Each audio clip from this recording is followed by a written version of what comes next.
And Senator Rob Portman joins us. Good evening, sir. Good evening, I should ask that Commissioner Koskinen apologized to this vet, however, didn't return the $149,000 at the federal government. So I think that's a completely ridiculous apology. I would not accept that. But anyway, what is going on with these IRS? Well, first of all, outrageous. And to Andrew Clyde, thank you for coming up to the Hill and testifying. We need to change the law. One, there needs to be some evidence of criminal wrongdoing. I mean, here's a guy who did nothing wrong. Second, they kept his $149,000. Yeah. Or with legal fees. Well, they should pay the legal fees. Anytime the IRS loses in this kind of a suit, they should pay the legal fees, because I think that has a really good effect on whether they bring the case or not.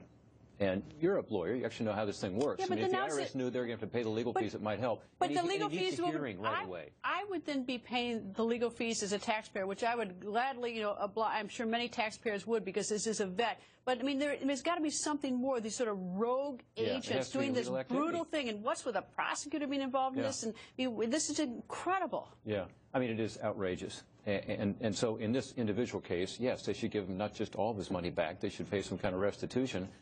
But also, with regard to the law, we need to change the law, because clearly the IRS in this case is interpreting the law in a way that they're going after people who are perfectly innocent. And so it's another example, and there are plenty of them. We saw what happened with the IRS targeting conservatives. We've seen now with the IRS hiring folks who actually were cheating on their taxes, and they're bringing them back. And I think the commissioner was saying, well, they're only part-time. Well, I don't, as a taxpayer, I don't care if they're part-time or full-time.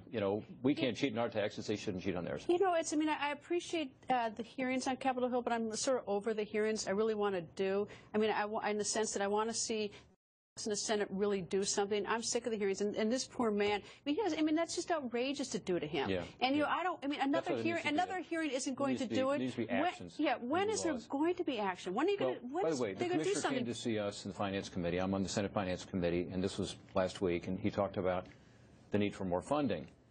And look, I think taxpayers deserve good service, and when you don't have enough funding, people can't get their phone calls answered and so on. But I told him, I said, you're not going to get any more funding until you regain some element of trust in this agency. But let me just stop there. He wants $2 billion more in funding. That's what the president wants.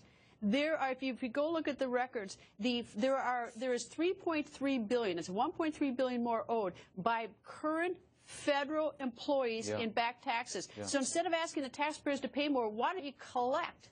Why don't you collect? The other problem here, as you know, is Obamacare. So when you actually look at the reason that the IRS is needing more funds to be able to do what they should be doing for all of us as taxpayers, it's because they've taken on this enormous burden that the president asked them to do under Obamacare. People don't realize that, but it's actually the IRS that's doing the implementation here. And that's what's costing them so much more. So really, it's a hidden cost in Obamacare. We talk about the $2 trillion cost over 10 years.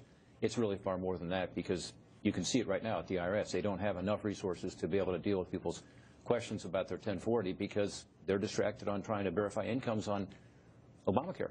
Well, it's very upsetting, and I feel terrible for people like this guest and others. Yeah. And it's like, thank goodness he's willing to come forward and talk about it, and I hope this initiates a legislative change. I hope members of Congress and Senate are watching this, and they do something, because this is just disgraceful. Anyway, Senator, thank you for joining us. Nice to see you.